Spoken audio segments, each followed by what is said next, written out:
Hi, everyone, and welcome to another episode of SEOs Getting Coffee. And this time I'm like, let's do the cups because I constantly keep on Two on the forgetting. go. That was a bit cold now, that one, but there you go. Nice too. It's in style, coming in style. Um, Today, as you can see, we have a very special guest, Kelvin. You probably all know Kelvin, but just in case you don't, he is the organizer behind the amazing Brighton SEO, who has been in the industry forever. And I'm a big fan of Brighton SEO. I used to come when it was back at the Dome. Yeah, so not room above the pub. I wasn't there back then, but I was, so I would consider myself a bit of an OG. You've done your probation there on that kind of thing. Yeah, exactly. Thank you so much for joining us. And we're going to be talking about a topic that is very, very current, and I think on everybody's mind, including mine, which is how the hell do we stay informed without losing our mind? Because everything is changing so fast. We're all in flux. So Calvin is going to give us his secrets around, staying informed and staying sane at the same time. Well, yeah, I'm not sure I'm so expert on that last bit of it there, but yeah, that's nothing to do with the search world on that side of it. Yeah, exactly. So let's just go straight in. What is your personal experience in kind of keeping on top of things as a start, and then we'll cover the sanity part separately. Yeah. So I mean, I think there's a few things I suppose that were kind of on my list of things that I wanted to mention to people today that I think is useful to think about when thinking about this kind of need to stay on top of things. And the first thing is there's some uniqueness to the search industry. Obviously the flux that's going on is probably unique to it, but there's a particular ecosystem that's sort of developed around the world of search that is quite unusual, I think, compared to sort of other industries. So, my personal journey more recently has been, I started out as a digital marketer specialising in search, and then ended up organising Brighton SEO, and now here I come and Measure Festival back of that as well. And part of my kind of learning and personal development journey over the last couple of years has been about kind of trying to understand more about how other people who organise events and how they operate, and how the kind of the processes that they go through, the things that they do well, the things that they struggle with, the things that we happened upon that perhaps work quite well. So I've been spending quite a bit of time sort of speaking to other event organisers and entrepreneurs who are involved in kind of the media business around events, and talking to them. It's sort of quite surprising how much there's this ecosystem of knowledge sharing in the world of search. And obviously that comes from the conferences, but it also comes from blogging. It also comes from, social media use as well. So particularly Twitter in the past, but more so, maybe not Blue Sky now, but it seems to predominantly migrate to LinkedIn. And there's this kind of, this is unusual. That yes, you get thought leadership in kind of lots of sectors, and where people will be working on their clients or working brand side. Maybe they're trying to develop or have developed thought leadership approaches in their business, but that's pretty unusual. So why do I raise that? I raise that because there's probably more information, views, opinions, research shared in search than many other sectors. That's good. Right? That is a good thing in the sector, because I think we all learn from each other. But it also means that there's more of it. Even when nothing's happening, it can feel quite overwhelming how much is going on in the world of search. Yeah, there probably is more change now than there would maybe be in a kind of typical 18 to 24-month period.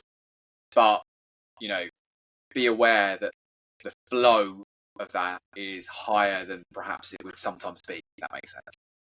No, it completely makes sense. And you're right, because, we are now talking about flux and change. But when you look at it, our industry has been in flux and change since the moment it was born. Because let's face it, Google is changing all the time, search is changing all the time. I remember, even at the Dome when I was at Brighton SEO, I felt like I was behind with everything. So it's not something new. So I guess maybe in a way we're better positioned than some other industries. I definitely think that's as well. And it's interesting when you look back, because I've done a bit of that recently. go and look at like old presentations that I delivered when I was doing all of them, and look at the things that we were thinking about and talking about there, and things like authorship, things like the various search engines, the social media website. I was quite interested in like EdgeRank, which was the algorithm that sort of started how the news feed worked, and then there was Edge Search off the back of that, which was sort of Facebook's attempt at that. And it's kind of is interesting to kind of go, there's these things that in the scale of what we're looking at now might be a bit different, but you kind of felt like a very big deal at the time. And you look back and kind of go, probably the mental energy that was expended around that sometimes can be a bit overstated. And yes, and just like in general in life, it's kind of quite easy to get focused on the now. And kind of it's amazing what, like, when you look back on maybe what you were worried about in your personal life and professional life, sort of outside of the doing of search, 5 to 10 years ago, it's amazing how with the benefit of hindsight and a bit of kind of like in the rearview mirror, how sometimes it isn't quite as significant as maybe as it felt like at the time. So yeah, there's a degree of sort of, I suppose, stoicism to kind of go, probably you think it's up here, it isn't down here, that you mean you should ignore everything, but it probably isn't quite as dramatic as sometimes. Yeah, exactly. But it's really interesting because I find that drive that makes you sometimes worry and put you there, is also what is positive and negative at the same time. Because it means I'm really interested in my industry. I'm really interested in my job. I just want more. I'm incredibly curious about everything. And I want more and more. But that then also increases the anxiety of feeling, left behind. So I think one of the things that you mentioned when you were kind of talking to us about this podcast was around this idea of noise and what is actually important. So how do you know? How do you know, like, all of the stuff? How do you go ahead and say, okay, right, this is a rabbit hole that is worth jumping into, and this one is gonna, not end up as something that I will ever need or use or whatever. Yeah, I mean, some of it's luck. I mean, I suppose to some extent, where you happen to fall upon the things you do, and leaning into where you are interested. I think it's sometimes a good thing as well. Where sometimes you need to accept, particularly if you're progressing in your career, the things that, particularly when you're starting out, learning, developing quickly, wanting to learn all of these things, the skills that you need as you get a little bit later on in your career sometimes shift a bit. So it's kind of, sometimes you need to just accept that, like measurement being a really good example. Like, I don't really know much about the major analytics platforms anymore. And would I be a better marketer if I was more familiar with them and using them on a day-to-day basis? Yes, but if I was doing that, I probably wouldn't be doing the bits where I can add more value in it. So it's kind of just accepting you're not going to be on top of absolutely everything. And you start to develop a sense, maybe this is like jaded and cynical, I don't know, but like, it's really, really important. We love jaded and cynical in this show, just so you know. Yeah, but it's like, they're kind of like, if it's really, really important, it really, really matters, I'll know. Do you know what I mean? It's that kind of like, it bubbles up, it becomes important as well. And also realise, one that's kind of been a really interesting like device to me to think about things is kind of this idea of the Gartner hype cycle, which is kind of like one of these management consultant kind of like modelly type things. But it kind of talks about technology's development and adoption, maybe is a good way of thinking about it, and the excitement about that adoption. So if you imagine kind of a line graph a bit like this, and how high you're up the vertical axis is the level of hype around something, and then left to right is the period of time. And it's amazing that the kind of like, it's not like a precise model, but if you think like the bell curve or the long tail or those sort of ideas where it's like the actual numbers and the patterns of it might vary a bit, but the kind of generalized pattern does sort of emerge. And this is kind of quite an interesting one. So with any new development of technology or any subset of a thing that's being adopted by people, it starts off with like no interest whatsoever, right? Because there's a brand new thing, no one really cares about. And then early adopters, spikes up the peak of the hype that you've got there, and then you then get the drop and actually overcorrects to an extent. usually, where kind of the backlash, the anti-hype kind of comes in.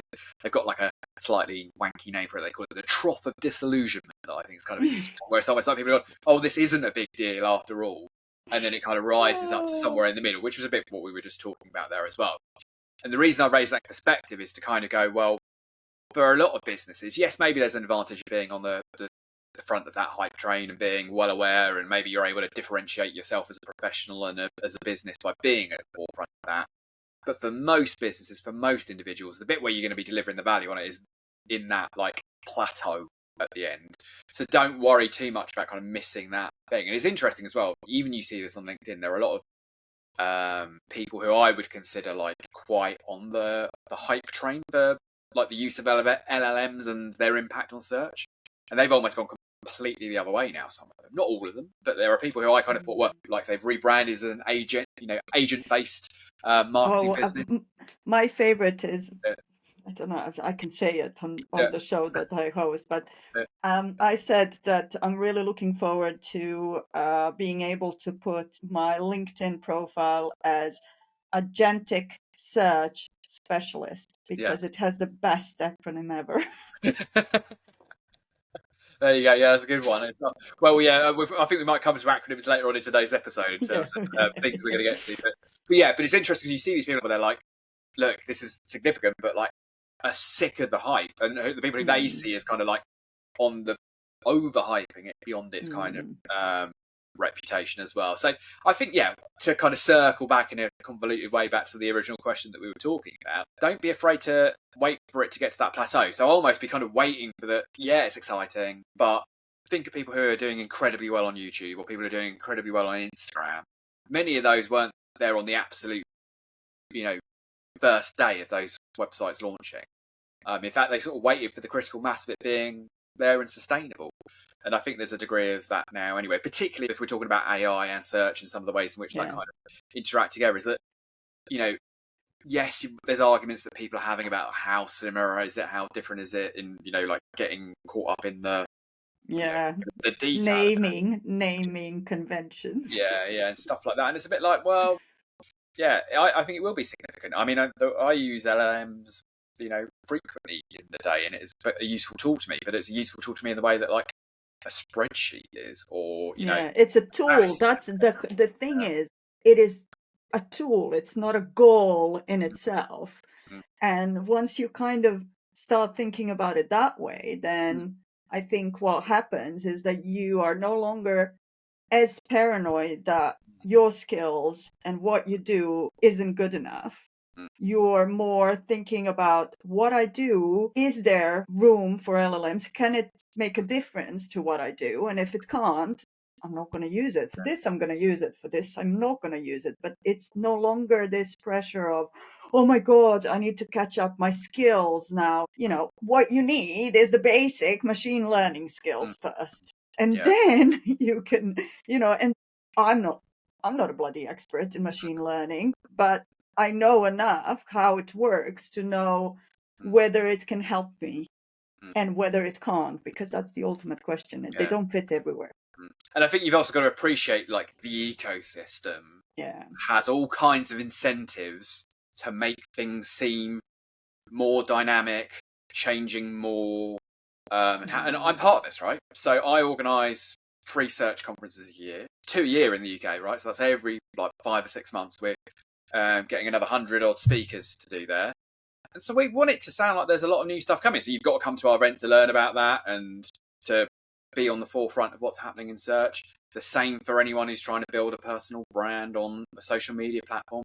Same for any business who are trying to differentiate themselves as an agency versus other agencies. They're not going to say, it's exactly the same as we did 2 years ago. And it probably isn't exactly the same as they were going to say 2 years ago. But rather than say, well, we tweak things a tiny bit and they work a little bit differently, but it's fundamentally our process is still the same. There's all kinds of incentives, like practical incentives in terms of like, well, we want people through the doors at our conferences, or kind of like, well, we want to sell more of our agency services. But even the kind of more subtle ones where if you're interacting on social media particularly, there's those dopamine hits where you see that like you're getting comments on your post, that you're getting the likes there, you're getting people reposting for it. That always kind of re-incentivizes this desire to talk about things being there as well, and also the conflict in that. So again, I think another degree of the challenge in the dynamicness is kind of where there's debate and discussion and sometimes arguments as well. And those systems are kind of re-emphasizing the disagreements, which then make you feel, well, if I respect this person, and they have two different opinions on it, what am I supposed to do as like lowly other person who doesn't know the space inside out? And that kind of creates like imposter syndrome is pretty common in marketing and technical marketing, and that only emphasizes that uncertainty. I completely agree with you. I mean, one of the things that also you mentioned when we were talking was about this myth of catching up, which I thought was really interesting. We've spoken a lot about it, but what for you, what does that actually mean? Well, I mean, I think the reality is that everyone's at a different point in their journey, and you can't know everything. And again, this is kind of, I think, a broader cultural thing that there is, and particularly in search and marketing more generally, is that perhaps maybe it never existed, that there was this kind of version that you could be an expert in all aspects of it. But as kind of the niching goes on, as the specialization goes on, it just becomes harder and harder to have that like fully up to date bit. And sometimes that's just about leaning into what you really enjoy and just accepting, as we were sort of talking about, that there's going to be areas that you don't know, but equally there is no finished on this. Like if you're a medical expert in a particular area, you get specialisms, don't you? And you're never going to know about that, and you try and keep up as much as you possibly can, but there is no caught up in that sense. There isn't. And it's also like that stifles innovation, doesn't it? Just the idea of catching up means that there's no innovation. You've caught up. It's the end point. What now? So I completely agree with you. I think it's... Yeah, and I suppose it's like kind of, again, as you sort of like alluding to there as well about innovation, I think it's like be prepared to try things out and them not work out. It's amazing how little things like that can have like profound consequences down the line of where you discover a thing that works, or equally, I'm quite terrible for the other things. Like we tried that 5 years ago, it didn't work. It will never work again, which is probably not a good attitude to have on things. But that kind of ability to be prepared to give it a go, see what works. Fall on your face. Exactly. There's going to be bits of that are going to do that. And I think it's interesting as kind of individuals having like side projects or things that you're prepared to do that, because organisations have less freedom, they're less likely to do that, aren't they? And that then means that they're going to play it safer. And that particularly in kind of where there is the change, it's usually around kind of giving scope and scale for things that perhaps wouldn't necessarily have worked previously or can do in the current circumstances. Yeah, exactly. Okay, so we spoke a lot about kind of understanding what's important, what's noise.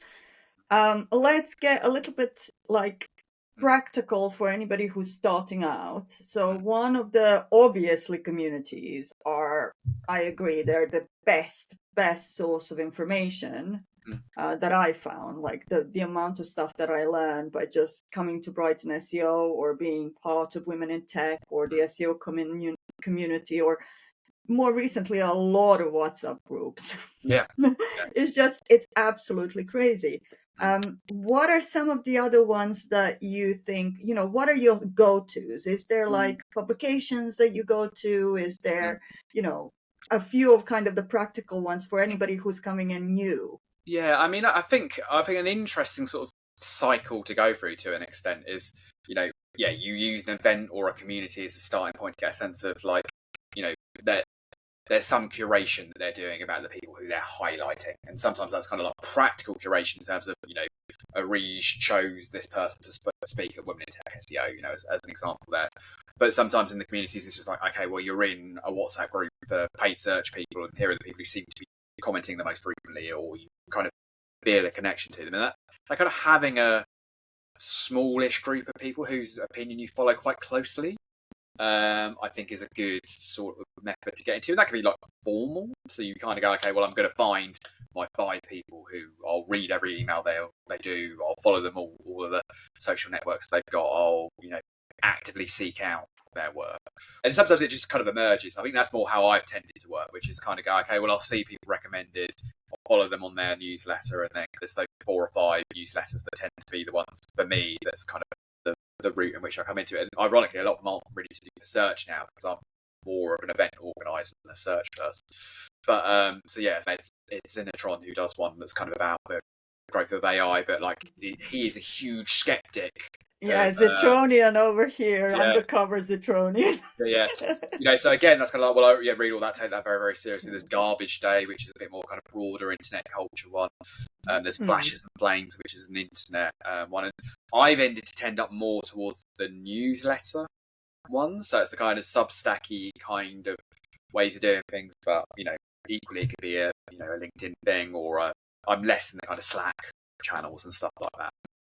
But yeah, it's that kind of learning how you like to learn, I think, is a good step to go through, and then kind of leaning into that ones that build to you naturally. So like I say, for me it's the newsletters. I quite like having a small number of newsletters that I will read cover to cover, within hours of them coming in, regardless of what else I've got on my agenda. And that's, for me, feels like I kind of developed this sense of them. And eventually they'll, ones will drop out. So there was one like Stratacherry, which was a bit more techy, not like broader tech, such chips and the big Google, Amazon, all of those sort of types. And just for whatever reason, it started to get, this is not quite what I'm looking for, and just kind of go, okay, well that's fine. That's still a good publication that's doing what it's doing, but it wasn't quite filling what I need from my media consumption things that I got. Not the right fit for you personally.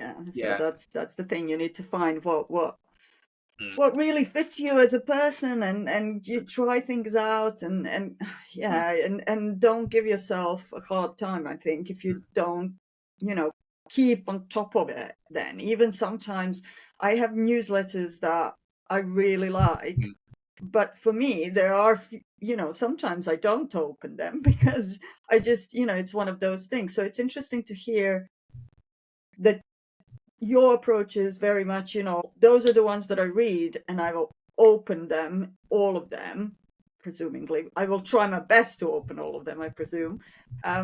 So how do you manage that time as well? So you mentioned whatever I'm doing, but is your kind of approach to get the information that is important for you in not a planned way? So you get it in your inbox, you're doing something else, it pops up, I better read it, type of thing? Or do you kind of schedule it into your calendar, this like I think personally that kind of, for me, kind of comes from my working style, and again sort of a familiarization with that as you get more experienced in your career and kind of your role shifts accordingly. But yeah, I tend to be I work best where I kind of hyper focus is maybe not the best way of describing it, but elements of that sort of type of behavior, where I will find myself where I will do a thing, be fully concentrated on that for that period of time, and then when I'm not feeling that, I go and do something else. And that kind of, I'm in a fortunate position probably in my role where I've not got that kind of, I'm committed to do X amount of hours for this client in this period, and if I don't do that, they've not got what they paid for, and it doesn't work that way around. Mine's more, I've got to do the things, and I sort of trust in myself that hopefully sometimes there'll be an impending deadline, and it'll mean that you need to do it because the deadline's going to be there, and that's what acts as the act to do it. But then equally, I've personally become aware there's a lot of things that if you're not in the right mood for that type of work, whatever that would be, it might be an intense, repetitive task, it might be a creative, strategic thing, it might be a collaborative thing where you need to be working with other people. If you're not for me, if I'm not in the right frame of mind at that moment in time where I'm doing that work, it takes me twice as long and the output isn't as good. So I kind of go, well, let's cluster things together. So when I am in that mood of kind of doing this, like zone in and disassociate and do the thing that's going to take me 4 hours of the same thing 50 times, I do that when I'm in the mood where that feels right, but then not doing it in the mood where it's like, well, I'm not really in the way for that. So yeah, maybe that's a kind of like different people have different like the variety neurodiverse approaches to how they would do things, or neurotypical, but I mean, whatever is specific to their approach. And I think kind of understanding that's an interesting sort of development for someone like personally in their career, where like early on they might be, well, I've got to do it this way because that's how I've been told to do it. I think as you gain confidence in how you work, you get a little bit more, able to go, well, I want to shape my day in this way, and being kind of conscious and aware of that is maybe a good skill to have. I'm not always perfect at it, but like I think that's one I'd encourage people to have a think about how they work and timing things around that. Yeah, exactly. And then kind of like aligning it to your habits as well. So, for example, how I try to stay on top of things, considering that I love, I'm not just SEO, I'm a digital marketer. So I'm so spread so thinly and always have been. And it's a choice because I've just given up early in my career. I've given up on trying to specialize because I'm just too curious for it. So apparently I was told that's not a USP by a client.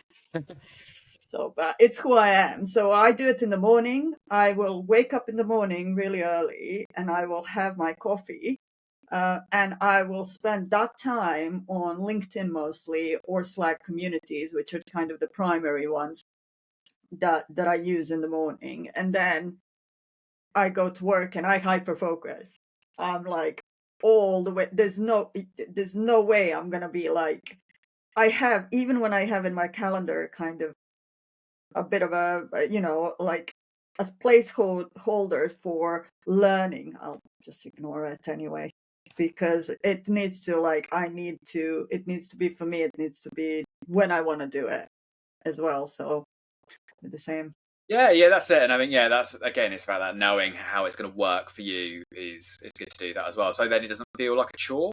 So when we're kind of talking about like staying up to date or staying current, or just at least expanding your knowledge in a way, shape or form, it's kind of, if it's something you feel like you have to do, then it's much harder than if it's something you want to do.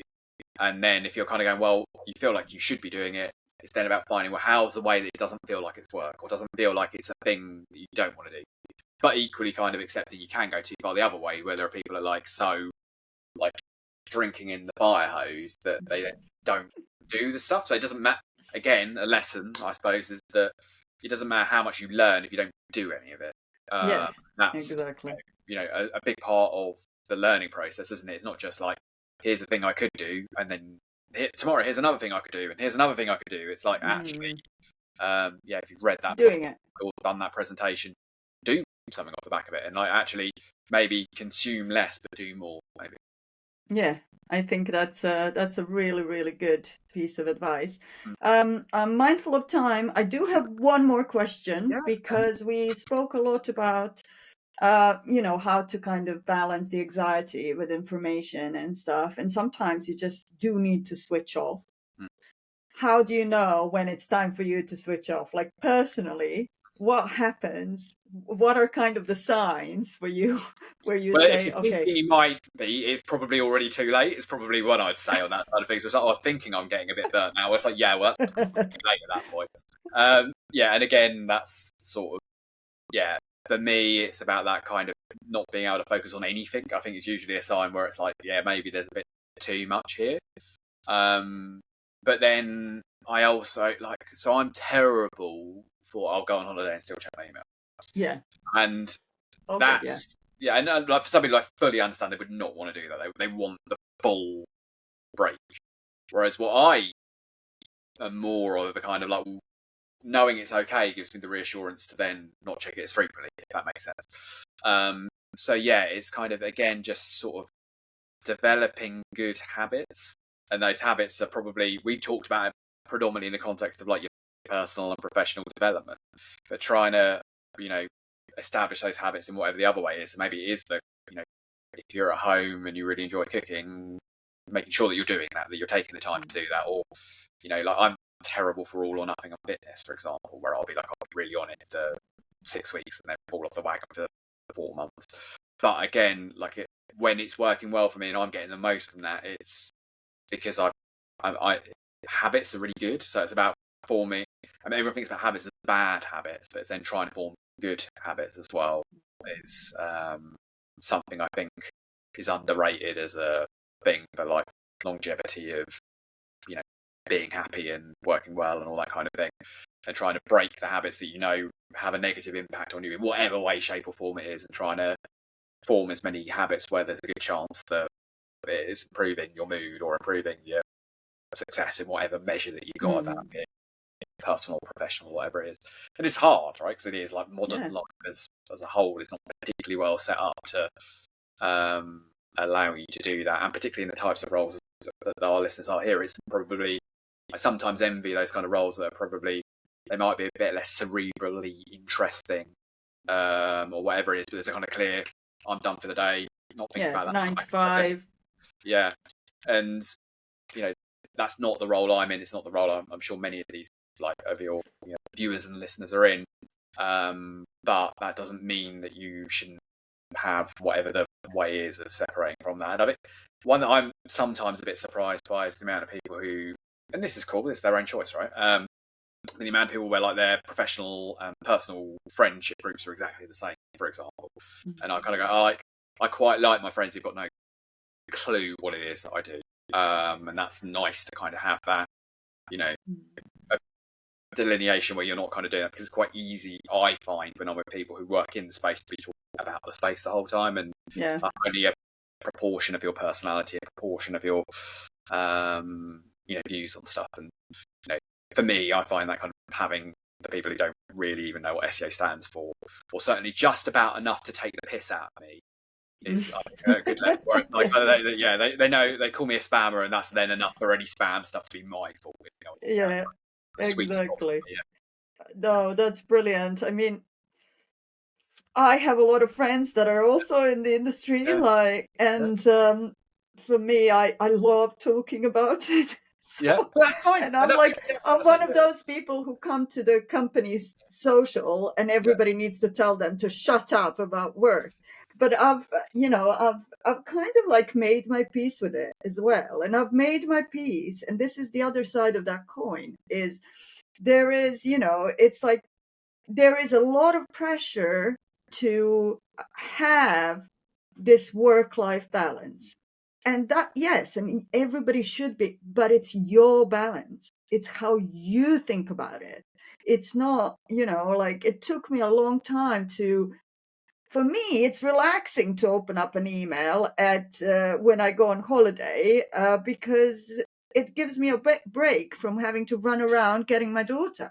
You know, it's fine to like your job. Like, that's absolutely exactly. There's nothing wrong with that. Also, there's nothing wrong with the 9 to 5. We have a policy in at Vixen that the working hours are very flexible. But, you know, like, if you want to do 9 to 5 and at 5 o'clock, you do not email, you know, we kind of try and tell our employees that they don't need to be, and they shouldn't be working after 5 o'clock or after the working hours or whatever. Yeah. But it's difficult because I do it as well. So it's about having expectations that everyone, so you've got good, but the bad thing is if you expect everyone to do it. That's it. It's this kind of like, I'm always mindful, and I haven't found the answer.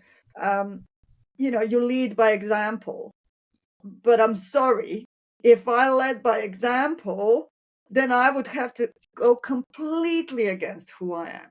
Yeah, it would just completely stifle my soul to have to like not talk about anything that I'm interested in. I mean, my husband is a data scientist. We sit and talk about it at the dinner table. That's cool. Yeah.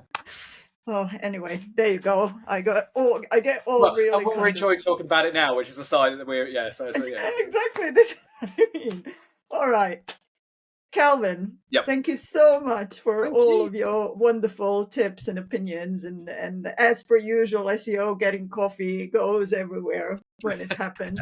To finish, room for a 4. So Yeah. I know you know what it is, but for anybody who doesn't, it is a room where we banish things. I'm still trying to get it to be a 410. However, maybe a 404 is better because it might come back. Sometimes you banish something, you change your mind, you take it out. So I guess that's fine. What do you want about banish, Kelvin? It could be digital marketing, SEO related. It could be absolutely anything. What has annoyed you? The one I've got the bee in my bonnet about is the acronym GEO or GEO for so I'm of the belief that like we probably alluded to this, but it's like I think AI is important. I think the use of ChatGPT as a discovery method is important, so therefore it's relevant to search engine optimization. And maybe there is a different term that describes the process that's slightly different from it is, and it might be like digital PR is different from normal PR, right? Whatever it is, there's kind of the distinction we've got there. But whatever we do, whatever that is, whatever that becomes, GEO or Geo is a terrible name for it because it's used in loads of different settings already, and and also it's a bit like no one calls them generative engines anyway. So yeah, so I like it could be AIO. I quite like that as a thing, although that's then become the AI overviews. That's my preference to what it would be. Maybe it's AIOO, AI, overview optimization or something like that. Whatever it ends up being, just please don't call it geo because it's like geo is a word with meaning that's used by loads, and it just really rubs me up that like people in search are all about understanding, about trying to be distinctive and words, understanding how people behave in search, deliberately choosing a word or phrase that has another several more common uses just blows my mind. I think anyone who's interested in marketing and it has experience of search would choose to name how they see their discipline developing over the next 5 to 10 years in such a poor way is bonkers to me. Yeah, no, it just doesn't fit, does it? I mean, I don't want to get into it, Kelvin, because we another hour on that one. We might end up sitting here for another hour. I have a lot of opinions on it. But yeah, I agree with you. Off with it to 410, please. Yep. So yeah, that's the one I don't think I will ever want to, take out, even if I do slap a different name on SEO. Yep. That's not the one that I would choose. Okay, brilliant. Kelvin, to finish, where can people find you? So yeah, I'm mostly on LinkedIn now. I do use Blue Sky as well to an extent, but that mostly is lurking rather than posting. So yeah, I'm on LinkedIn under Kelvin Newman. I don't think there's many Kelvin Newman, so pretty easy to find on there and that sort of things. And yeah, we're Brighton SEO as a conference is BrightonSEO.com.